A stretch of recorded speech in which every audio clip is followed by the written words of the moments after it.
Well, happy weekend, friends. Thank you for hanging out with me for just a couple minutes as we are connected, hopefully more deeply, with what God is doing in and through the life of St. Paul's United Methodist Church.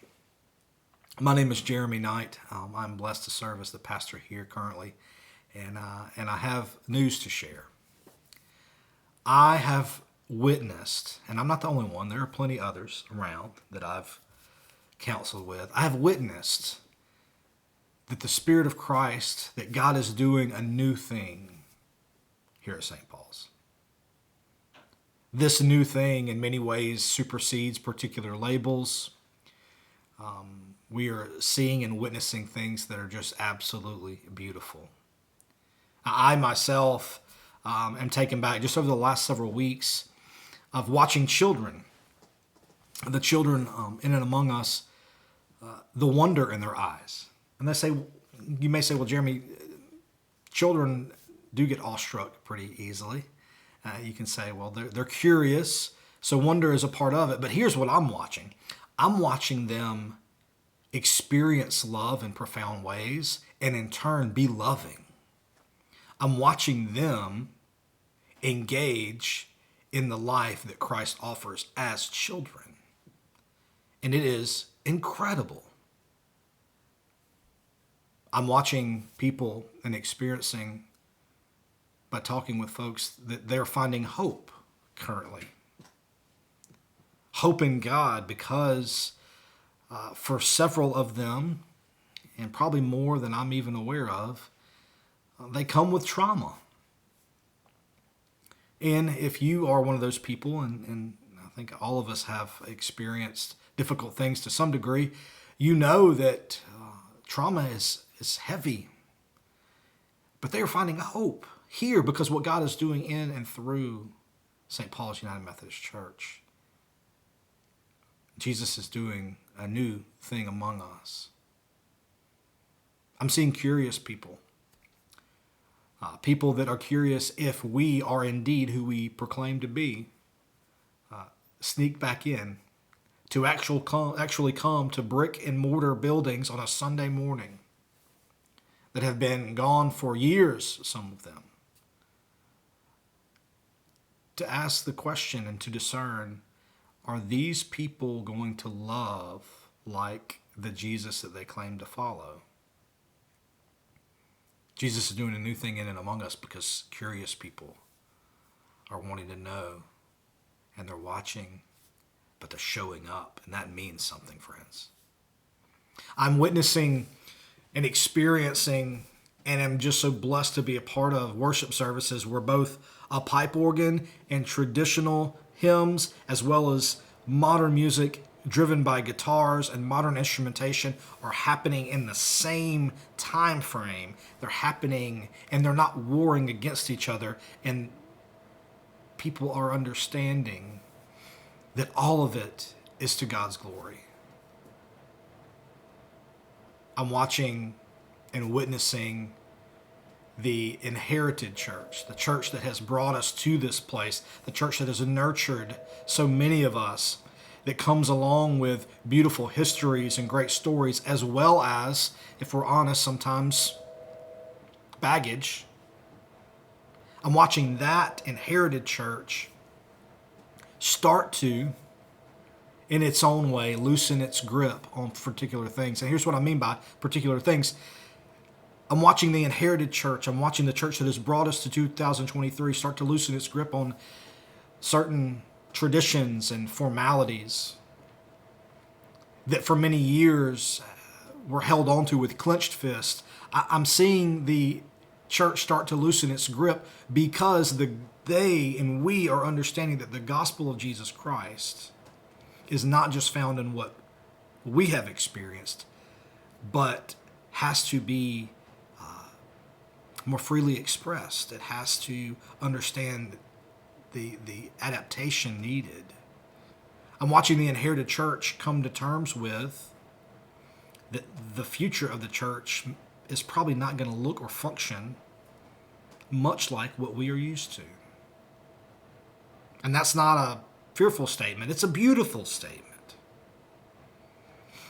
I'm watching some of us, and I count myself among these folks, I'm watching some of us that for many years could be labeled the frozen chosen, that we like things the way we like them, and we're less expressive in worship, and we want the same thing each week, and we want to know what is consistent.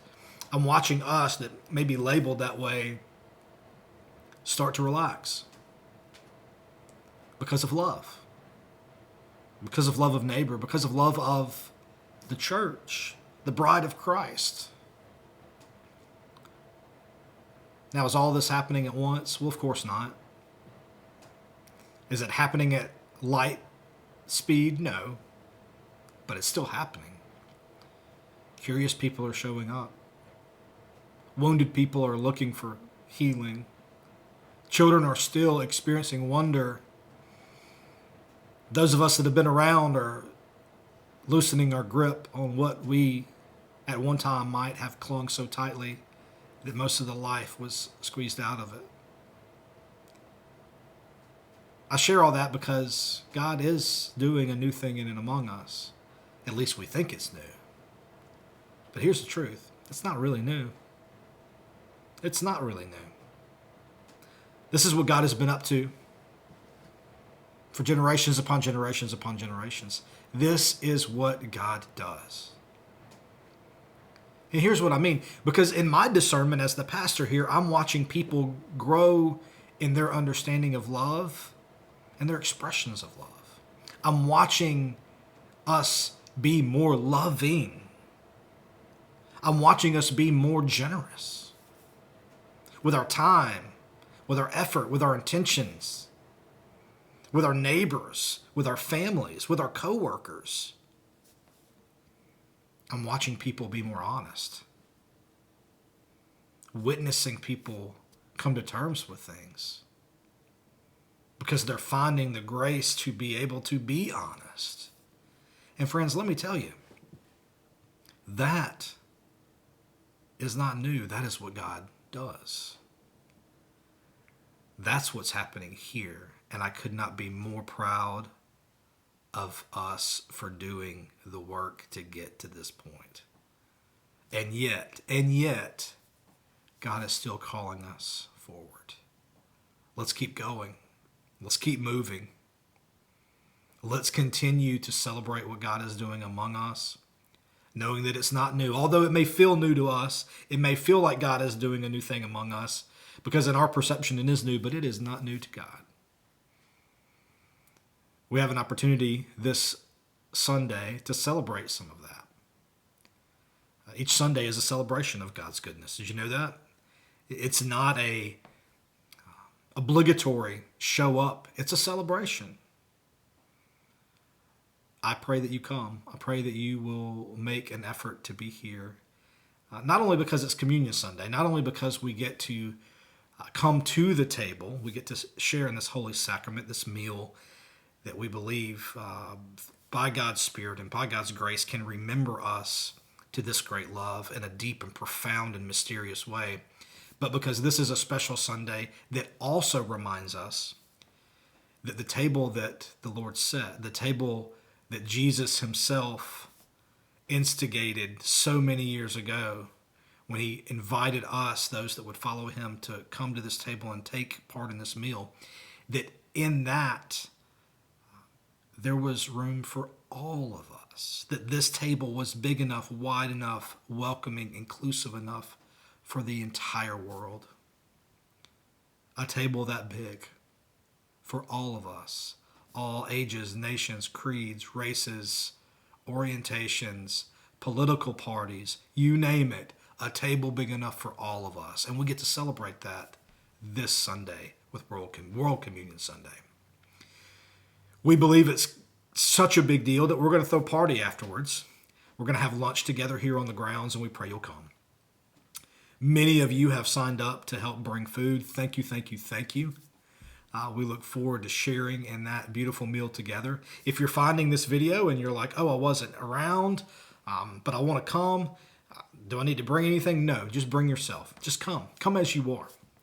There'll be plenty of food here, lots of friendly faces, and some fellowship And hopefully this beautiful Spirit of Christ that continues to move within us will be so present that it doesn't matter what's going on. We will be in God's presence and the presence of one another, and that is a beautiful, beautiful thing. So I look forward to that time with you this Sunday, 10:30 a.m. here on our campus. I pray you can make it. If you can't, you can always connect with us online. That is a gift, but when we look forward to it. We look forward to it. 10:30 a.m. This Sunday, World Communion Sunday. Thanks so much, and I'm going to finally leave you alone. I hope you have a wonderful, wonderful weekend, and be blessed, my friends.